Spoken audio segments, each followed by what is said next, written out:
Beautiful, beautiful people. Yes, we are back. Another episode, and this promises to be a really, really good one. My special guest today, he is a son, he is a businessman, he is a brother, of course, he is a father, he is the founder of the Black Man Can channel and has inspired millions of people over a short period of time. He's also one of the founding members of the FEC. We'll get into that a little later. But on today's episode, we're going to have some real talk with a real man, a stand-up man. And I present to you today my brother, Frederick, Freddie Harper. Welcome to the show, brother.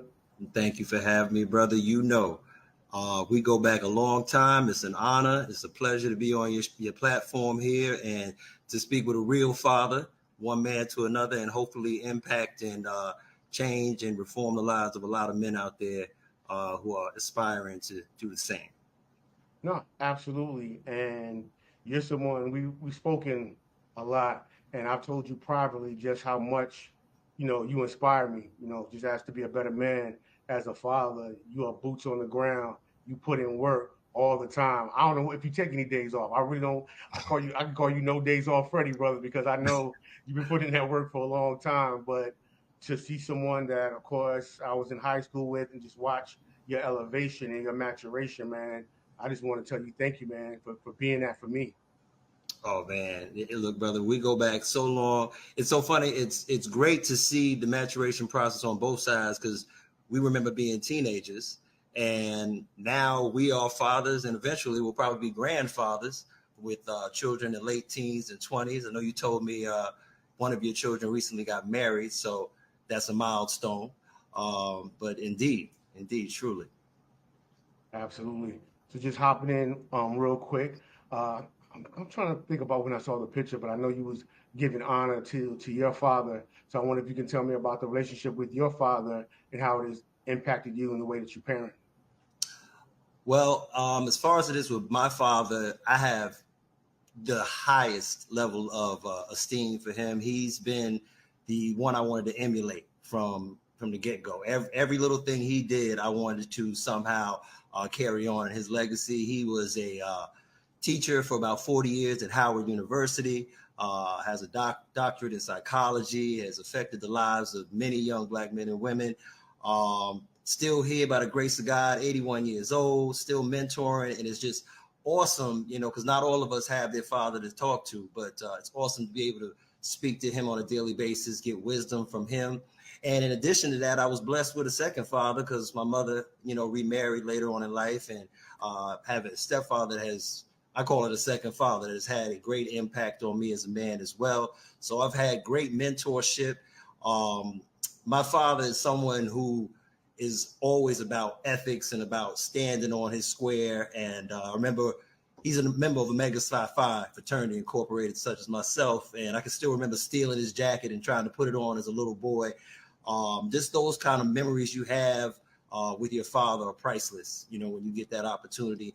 And it's also a great thing when I see brothers out there who didn't have their father in their life, but are being stand-up fathers. Because sometimes I think life shows us two lessons. It's either a tragic lesson or a lesson of somebody, you want to emulate and be like. So it's either I don't ever want to be like that man, or I want to be just like that man.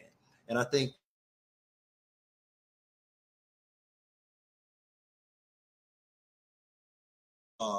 two men who had a father, and the father was abusive to the mother.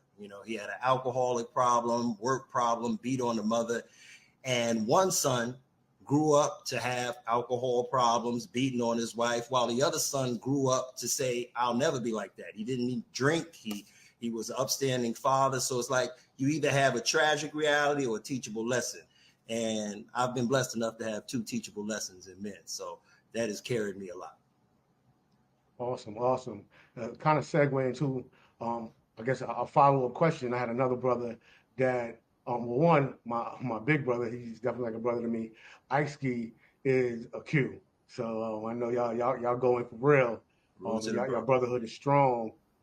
Has being in a fraternity impacted you as a father, and if so, in what way? Mainly for the service side. Those who know or have any connection know Omega Psi Phi Fraternity Incorporated is about Black men not only being connected together in friendship, but also being connected to the community. So a lot of things over my last 22 years have been connected to mentoring young boys and girls, being connected to programs, dealing with youth who are either on the spectrum or have learning disabilities or coming from challenging environments. And to watch those kids that I might have taken care of or worked with and taught at age 8, now they're 24, 25, still walking up to me, saying, Mr. Freddie. And it's now they have kids. Now that, right. There's nothing greater than that investment. So Omega Psi Phi has played a role in enhancing what was already there, given the opportunity to be involved with the lives of youth.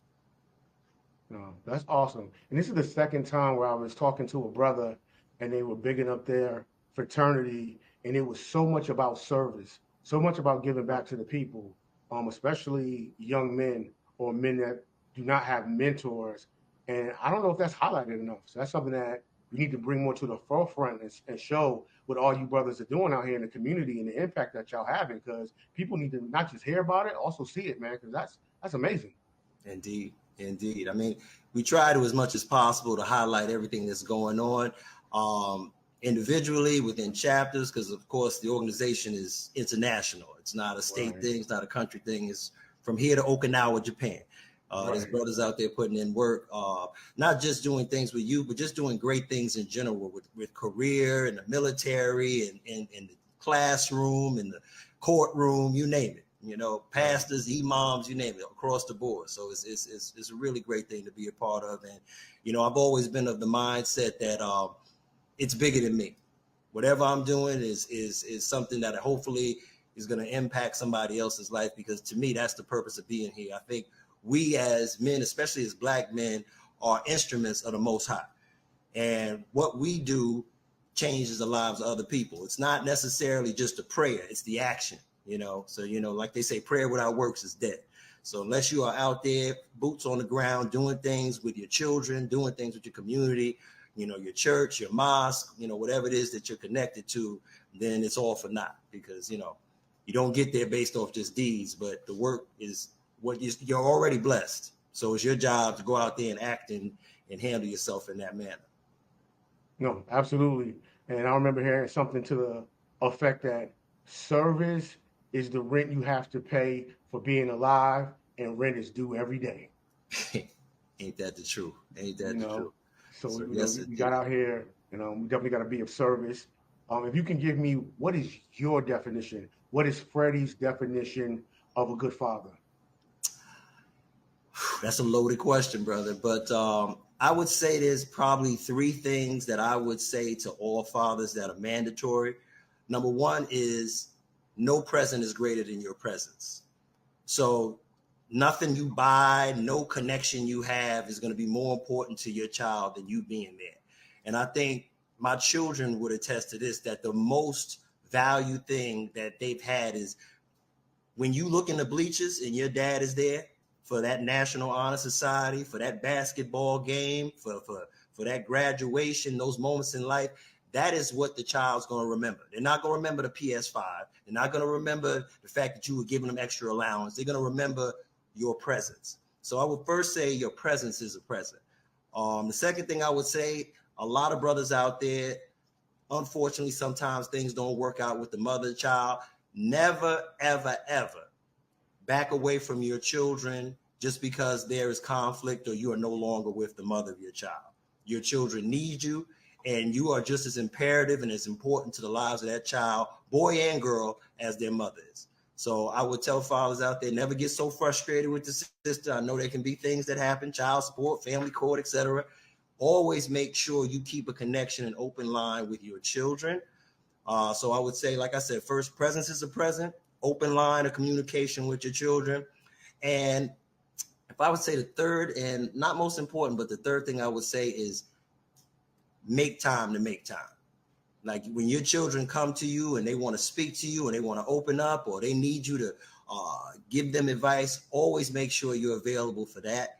I'd say, like I said, having a father that's still here at 81 years old, I still, as a grown man, as a 46-year-old man, come to that man for counsel. And it's priceless. It is priceless. No, that's beautiful. And I've heard it before, and I really believe you spell love Time with the time you spend. Hey, So I indeed. definitely believe that we got to give our children the time. And also, what advice would you give someone who was, as you said, I know you gave a little bit of advice, but if you have anything, any other nugget for a man that was in a relationship, girlfriend, boyfriend, husband, and wife, and now has to transition to pretty much handling the kids on his own and being that single father, what are there any other nuggets you could help during that transition? I would say it was interesting. I saw a video with a brother that gave a analogy, and it really made me think of my own relationship. It made me question certain things. I would say co-parenting is extremely important, if you can. He said basically that there's co-parenting and then there's sharing a child.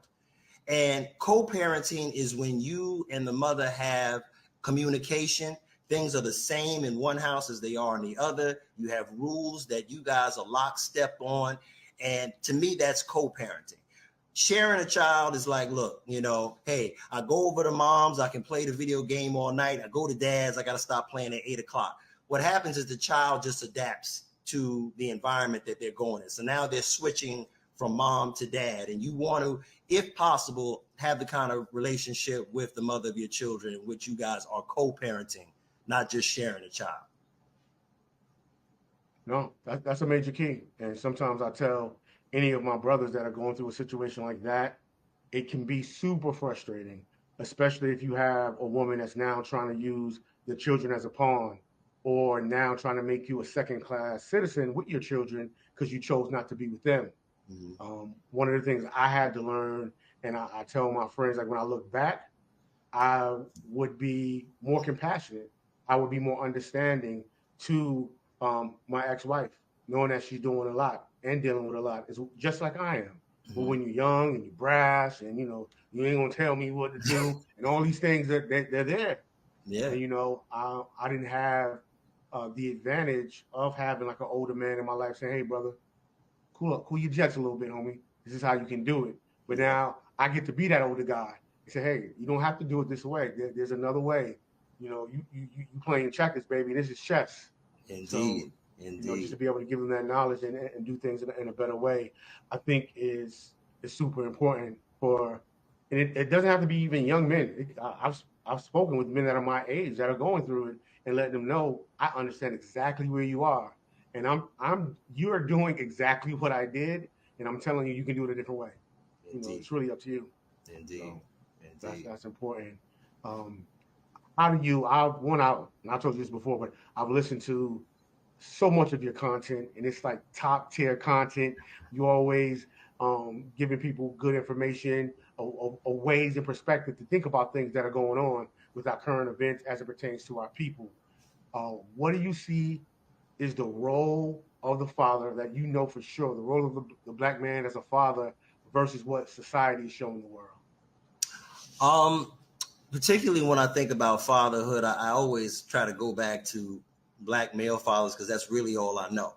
I think that it's imperative that we as men teach our children the nature of life. I kind of feel like the male is supposed to tell his the male is supposed to be his son's blueprint to manhood and his daughter's blueprint to what kind of man to choose. At Mm-hmm. the end of the day, your daughter, you are the first idea and first example of what she thinks a man is supposed to be. So it's extremely important that you have that connection and relationship and you show her not just by what you say, but by what you do, what manhood really looks like. And for your son, you want to be that true definition of like, look, this is what manhood is. This is no excuses. This is getting things done. This is being there in the clutch for your family, being a protector, being a provider. And it takes a lot of time, especially with the boys. It takes a lot of time, a lot of love to get them to that level. But we always got to hold on to our sons because they're going to be in the position we're in now eventually. And just like you said, a lot of young brothers don't have somebody to pull them to the side and say, look, there's another way to do it. There's another way to handle it. And, one of the wisest terms I've ever heard, it goes, a wise man learns from other men's mistakes. A fool learns on his own from his own mistakes. So it's like when you have somebody to pull you to the side before you make that mistake and give you that knowledge or tell you, you know what, you can handle this situation differently. That is the key to fatherhood for me, and I've dealt with that having 2 sons and 2 daughters. You deal with that quite frequently, when you have to be there to tell them this is not the way you should handle it. This is the way you could do this differently. And boys and girls both have different challenges that they're going to be up against. But I think a father is equally valuable to both the son and to the daughter, because I think a lot of the situations we have going on with young men and women now are because of lack of fatherhood going on within these children's lives, whether it's the lack of presence of the father, whether it's the child is being weaponized and doesn't have that kind of connection with the father, or it's just an irresponsible man that just never really, stepped up to his responsibility of fatherhood. But glory to God, what people don't understand is Black men are the most present fathers of any group in this country. Check with CDC, that'll tell you that. So most Black men that I know, all Black men I know, are involved in the lives of their sons. Because if you can't be there for your children, God knows you can't be there for me as a brother. So I make that as a staple for the friendships that I've bonded in my lifetime. So that's a key part. No, I would agree with you. And society paints this picture of us, and I believe it's on purpose. But that's a whole nother show. But when I look at my circle, when I look around, I see way more brothers involved, way more brothers raising their children, whether it is in a relationship or they're doing it by themselves. They want to be present. And for those that are like you, that had a dad, and it's like, I'm going to carry on the tradition that my dad had. I'm going to be there. I'm going to be a staple. I'm going to be a part of that foundation. And even for someone like myself, and I'm like, well, I didn't have it, but I'm going to be something I've never seen and still be there and still work hard. So I see it a lot, man. Did you have a mix of boys and girls first? Did you have boys first and girls after? How did it go for you? I had the girl, boy, and Okay. I can still remember the first child. Every man he wants his first child to be a son. He's sitting there like, oh, it's going to be boy. And I can still remember when I went to the doctor and they were doing the sonogram, and it was like, that's the arm, it's the leg, and the fallopian tube. I was like, the full of who? And but I can say when I had a daughter, daughters are for daddy. Like a lot of men don't realize, like your daughter, you could be like, hey, daddy, where are you going? Oh, I'm going to hell. Hold on, let me get my jacket. Like daughters want to really rock with you. Sometimes the boys are just for their mama and they're the namesake, but the daughters want to rock with you. But with my sons, there is the same kind of strong connection. They want to be involved. They want to be with me and go places. And it's an extreme blessing. My children are my greatest greatness. I believe it is every parent's job to pour in any and everything they have, whether it's financially, mentally, emotionally, into your children. Because there's nothing else. Your degrees, your status, your money means nothing in comparison to your family. So for me, that they are my greatest greatness. Yep, I'm in full agreement. I say the same thing, bro. It doesn't matter. I'm not putting a limit on God. No matter where God takes me, no matter how much money I get or accomplishments and those things, it's always going to be my children that I'll be the most proud of, in my life. And for me, I had 2 boys first, and I told my wife now, I was like, all I make is boys. That's what I do. 100%. All I do, I make boys. And then with her, I had 2 girls after that. Look at that. But I was saying that because I had to learn the difference in my style when I talk to them, when I teach them. Girls and boys are different. The way I was teaching my sons, I can't teach my daughters that way. So my wife was like, "Now you gotta have a little different touch with your girls, because like you said, they love on you, and like you said, your daughters will go through the fire for you, but they also gonna give you the most pressure. Oh yeah, they're gonna put you in that pressure cooker, Mm-hmm. So, but it is a blessing, and just how we learn to pivot with our children, whether they're girls or boys, or they're super young and then they transition into that weird teenage phase. It's all a part of the journey of being a father and how we learn in those transitions. Um, as far as, and I got to tell you, thank you for being on the show because you are giving some legendary advice, my brother. If there was a young man that's reaching out to you, and I know you're out there in the community, and he's letting you know, hey, Freddie, for the first time, I know I'm about to be a father. What advice would you give to that young man that's about to enter into fatherhood? That's a loaded question, brother. You give me a lot of loaded questions. As far as that, you know what? One thing about children, especially being like yourself, being a father of 4 children, um, every child is like a fingerprint. They're all uniquely different. My sons, each son is different. You know, one son is into athletics and sports, football, basketball. Another son is into Legos and video games. And he's a gamer. You know, one daughter of mine, she's like the lawyer, the super out front leader. Another one is more artistic, more of a creator. So each child is going to be uniquely different. And you're going to love them all the same, but you can't treat them all the same. You have to meet them where they are. And I would say you have to take the time to learn your child and watch them grow and cater to basically bringing out the best you can within each child. You know, even if you only have one, you know, but to look to try to find out what it is that they take interest in, to support that, to co-sign that as long as it's positive, and just be there. Like I said before, your presence is a present.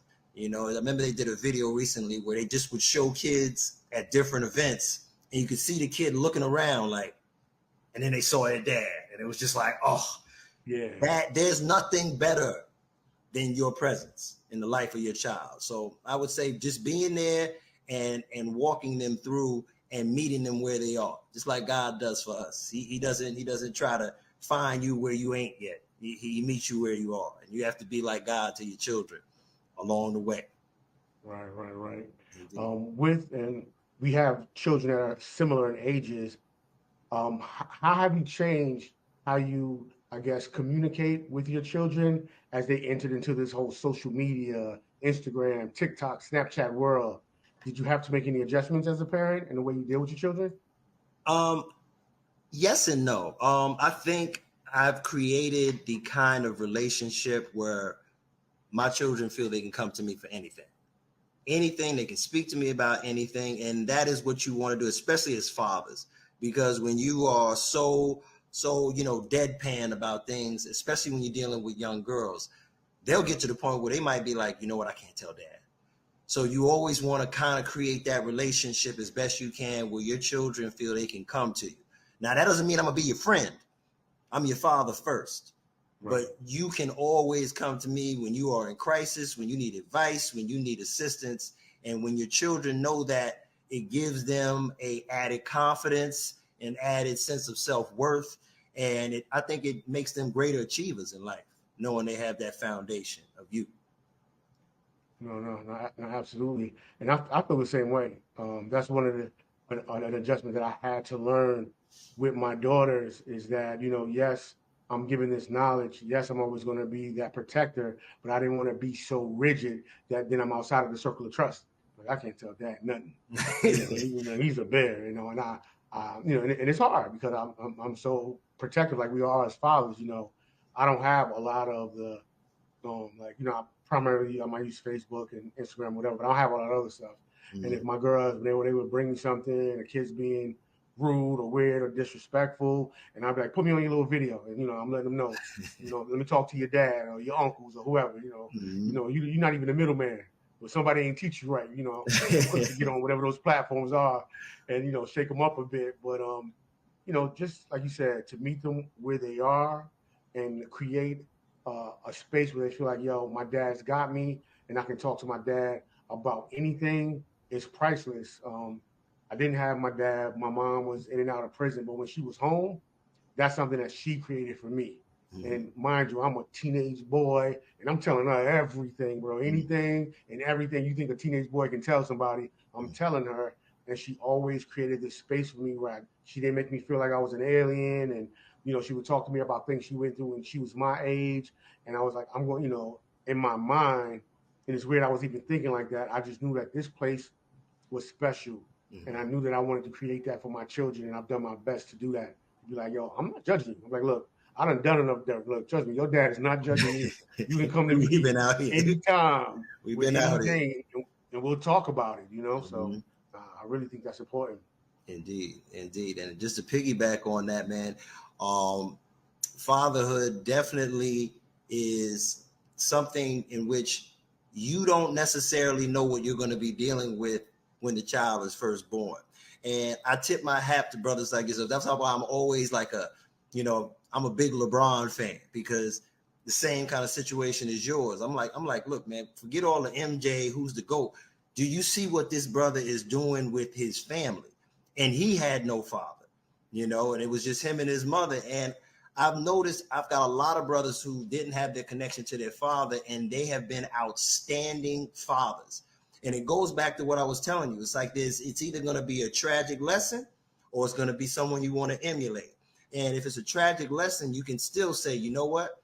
I'm not going to be like that. I'm going to, my dad wasn't there, or, my parent might have had issues. I'm going to make sure I do things differently. And I see that with a lot of brothers out here that don't necessarily get their flowers for being the antithesis of what they grew up seeing. So I want to commend you and all the brothers out there who may not have necessarily had that male figure, but are being that person in the lives of their children. And believe me, it counts. They see it. It matters, because you know what? When your son is a little older, he's gonna be he's saying it now. He's like, yo, man, my dad. Yeah, I come to my dad. Yo, let me tell you about my dad. And there's no greater feeling, at least for me, because I've seen my children in situations be able to speak glowingly about me. And it's like, look, before anybody on earth will speak glowingly about you, you first and foremost want it to be your family. Your children, your spouse, the immediate primary group.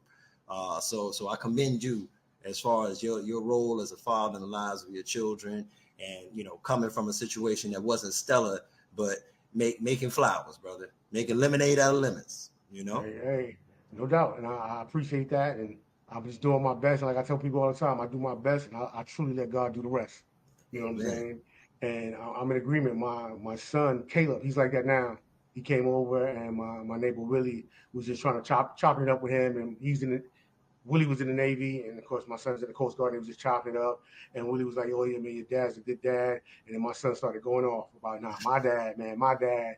He even said something to the effect. He said, "If I had to do it all over again, the one thing I want is to make sure I have my dad with me." That shit, like, Oh, man, what's better? What's better, man, man? hey, bro, it hit me so hard, man. And like you said, just when the people you love most give you your flowers, and they know about you personally and know your imperfections, but they still love you and they've watched you grown, man, bro, it's nothing better. And let me tell you, true story. Maybe a month ago. Now I have 4 children. Like I said, 2 daughters, 2 sons. 3 out of 4 children, we've been raised in this Baptist church my whole adult life. When I was married, we were married there, children were baptized there. And I never was like, you gotta go to church, you gotta believe in Jesus. There was never that kind of energy, because I look at the Most High, to limit the Most High to one religion would be to limit God.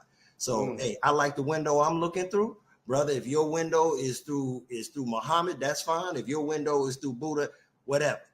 Long story short, the youngest one was very standoffish. Like, I don't want to go to church. And it was Mother's Day, and I was singing in the choir, and just out of nowhere, he walked down and gave his life to God. And man, let me tell you, there was no, I'm talking about crying, a grown man crying like a little schoolgirl to see my son want to emulate and follow in the footsteps of his father with God. You couldn't write nothing better than that. So, like I said, it was awesome when the other 3 children did it, but as the baby, it was just like, maybe, maybe he'll find something else, maybe he'll just be atheist, whatever, I'm gonna love him regardless. But that moment was priceless, and in about a week or 2, he's gonna get baptized. It's just those are huge moments in the fatherhood experience. But those are the moments, man. Just like you said, when your son spoke about you in that manner, they are moments that your children give you. And like I said, there's nothing like it. There's really nothing like it, man. But like I said, we are instruments. As parents, we are the first thing they're looking at. Like I said, the daughters are looking at the fathers and saying, this is what a man is supposed to be like. This is how he's supposed to carry himself. This is how he's supposed to treat me. And the sons are looking at you saying, this is how a man is supposed to treat women. This is how a man is supposed to handle business, how he handles his life, how he moves. And I take that very seriously, man, with my children. No, absolutely, brother. This has been an amazing conversation. Brother, you could have been anywhere in the world because you are like that. But for you to take time to be here with me and to chop it up about fatherhood, this is going to be the first of many. We're going to do it again. If you ever want to get me on your platform, I'll be there in a New York minute. I got you. Yes. And before we close out, tell the people where they can catch you, listen to you. If you got anything that you're doing right now that you want to put out there, the floor is yours, man. Oh, brother, man, just platforms. I'm on TikTok as the Black Men Can. It's Black Men as in plural. Black Men Can Messenger. YouTube, same thing. The Black Men Can. You can see me over there.